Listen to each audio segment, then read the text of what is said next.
متخيل حجم وشكل الألعاب النفسية اللي دماغك ممكن تلعب عليه. وإن كنت قبل كده كلمتك عن الألعاب والفخاخ النفسية اللي بتواجهها من العالم الخارجي، النهاردة هكلمك عن الخازوق المغري. هي مش هبالغ لو قلت لك ممكن يكون السبب في تدمير حياتك كلها، واللي باكتشاف أنت نفسك هتفهم تصرفات وأفعال كتير ليك كانت غير مبررة بالنسبة لك. أهلا بيك في الحلقة الرابعة من السلسلة الأخطر على الميديا على الإطلاق، سلسلة لعبة العقل، واللي هكلمك فيها عن انتروجكت فويس أو الصوت المستعار. بمعنى مثال حقيقي مع تغيير الأسامي. حالة واحدة من أنجح المطربات دلوقتي على الساحة لما بتعمل حفلة التذاكر بتخلص قبل حتى الإعلان عن الحفل. من سنتين بس كانت أول حفلة ليه، والرغم من صوتها الجبار اللي الكل أجمع على جماله، والرغم من كمية البروفات اللي كانت عاملاها، أول ما طلعت على المسرح سكتت، أو بمعنى أصح اتخرست، زي ما تقول لسانها اتعاد، مش عارفة تنطق بحرف. ده ناهيك عن ضربات قلبها المتسارعة كأنها في سباق، وريقها اللي بقى ناشف حجر. وبالرغم من تشجيع الجمهور ليها ومحاولة أعضاء الفرقة إنها تهديها، هي فضلت على نفس الحال ونزلت من على المسرح والحفلة اتلغت. حالة كان دايما في صوت في دماغها بيقول لها صوتك وحش، ولو غنيتي هتضحكي الناس عليك. وبالرغم من إنها كانت في الحفلة عندها فرصة ذهبية إنها تغلط الصوت ده، أو حتى على الأقل تختبر مدى صحة كلامه، عقلها اختار تصديق والانصياع والتصرف على أساسه. وطبعا في واحد هو بيسمعني دلوقتي بيقول لي في دماغه حالة مين وعلى مين يا عم الحاج، أنا مالي بمشاكلك مع حالة وها وكده. هقول له ده برستيج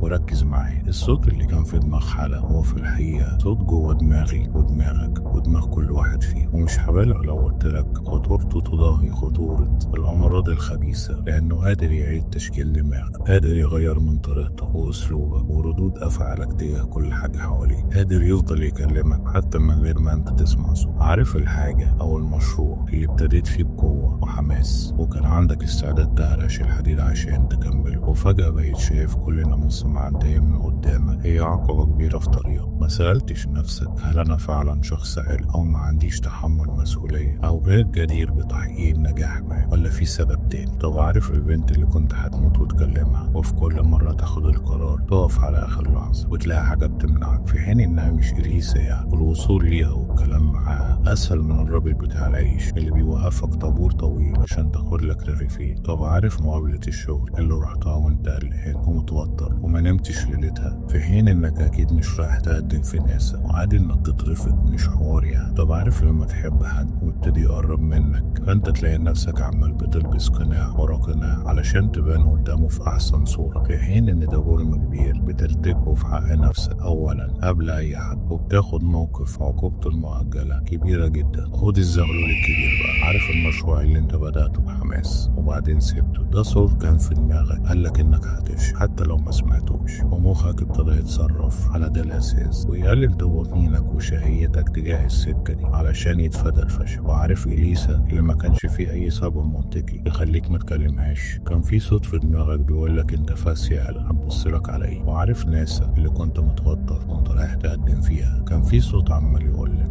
ايه اللي يخليهم ياخدوني هنا؟ ما في 1000 واحد متقدم واكيد فيهم كتير احسن مني. وعارف القناع اللي كنت بتلبسه، كان في صوت بيقولك ان الشخص اللي قدامك ده لو شافك على حياتك هيكرهك او يشوفك اقل جاذبية. كل دي اصوات مستعارة، كل دي انتروجكت فويس، قناعات اتشكلت في وعيك بشكل او باخر، مثلا عن طريق الالقاء المباشر، زي حالة اللي اكتشفنا بعد مناقشات عديدة ان امها قالت لها زمان صوتك نشاز ولو سمعوكي هيحدفوكي بالطلاق، او عن طريق المعاملة السيئة اللي بدورها بتولد حديث سلبي مع النفس، زي مهاب اللي خطب 3 مرات بنات اي شاب في العالم يتمناه، وفي كل مرة كان يختلق مشاكل من العدم تجبر اللي قدامه يسيب، لان معاملة اهله زمان كانت دايما بتولد جوه حديث سلبي انه مش كفاية، انه وضعه وشخصيته غير قادر على الاحتفاظ باي حب في حياته. باختصار الموضوع بالظبط عامل زي ابوك لما قفش عليك وانت راجع من بره متاخر فقالك يبقى تعالى تف عليا لو نجح، او لما امك قفشت عليكي عشان ما رضيتيش تقومي تغسلي المواعين فقالت قالت لك انت لا بتاع جواز ولا مسؤوليه ومفيش راجل هيبص لك. كل الكلام ده واللي يبدو ظاهره كلام عابر بيشكل في دماغنا روابط عصبيه ونفسيه بتخلينا نتصرف كتير بشكل بيكون مبهم لينا احنا شخصيا اصحاب التصرف. ما بيبقاش عندنا مبرر حقيقي للتصرف. ازاي تفك الالغام؟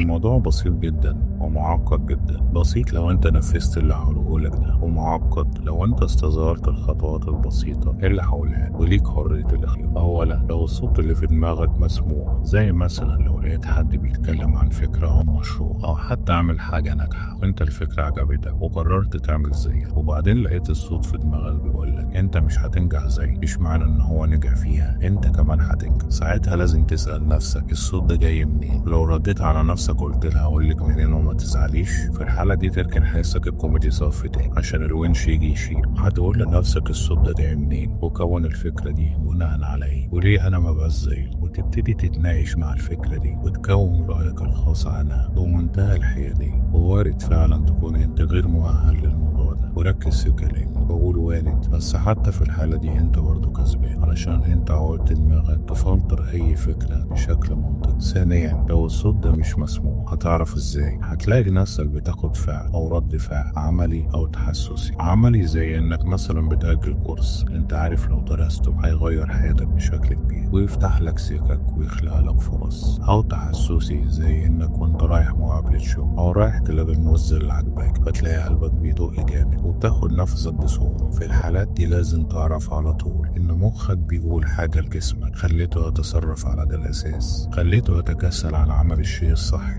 او خليته ياخد رد فعل عنيف على شيء ما فيهوش ريحة الخطر بالمرة. ساعتها لازم تقف مع نفسك وقتي وتواجه فعلك ده بالمنطق، زي انك تقول لنفسك انت مجرى المصلحة ليه؟ انت قاعد صايع ما بتعملش حاجة. حتى لو الكورس ده ما جاش منه مصلحة على المدى القريب محدش عارف بكرة فيه ايه. مش يمكن الدنيا ترمي في حجري مشوار ما يتمش ويبقى معرفة الكورس ده. ساعتها هزعل واجيب ناس تزعل. او لو رد فعل تحسسي، مالك يا عم متوتر ليه؟ يتحرق الشغل على اللي عايز يشتغل، انت محضر الكلمتين ولابس اللي على الحق ورشش كولونيا 5 خمسات وجاي ترمي السنار. جات خير ما جاتش خير او غيرها، رزقي كده كده مكتوب وجاي جاي. ما تسيبش نفسك غير وانت هادي، ما تسيبش نفسك غير وانت عقلك وجسمك متخذ الموقف الواحد اللي انت قررته بمنتهى الوعي، مش الصوت المستعار اللي اتزرع في دماغك. وافتكر دايما مش شرط كل صوت جواك يبقى صوتك، واحيانا اكثر الاصوات اللي بتدمرك بتكون جايه من حد قالك انا خايف عليك وعايز مصلحة. وبكده اكون خلصت السلسله لعبه العقل. بس خليك فاكر دايما ان اللي جاي اخطر. ما تنساش تنضم للنخبه وتعمل لايك وسبسكرايب. سلام.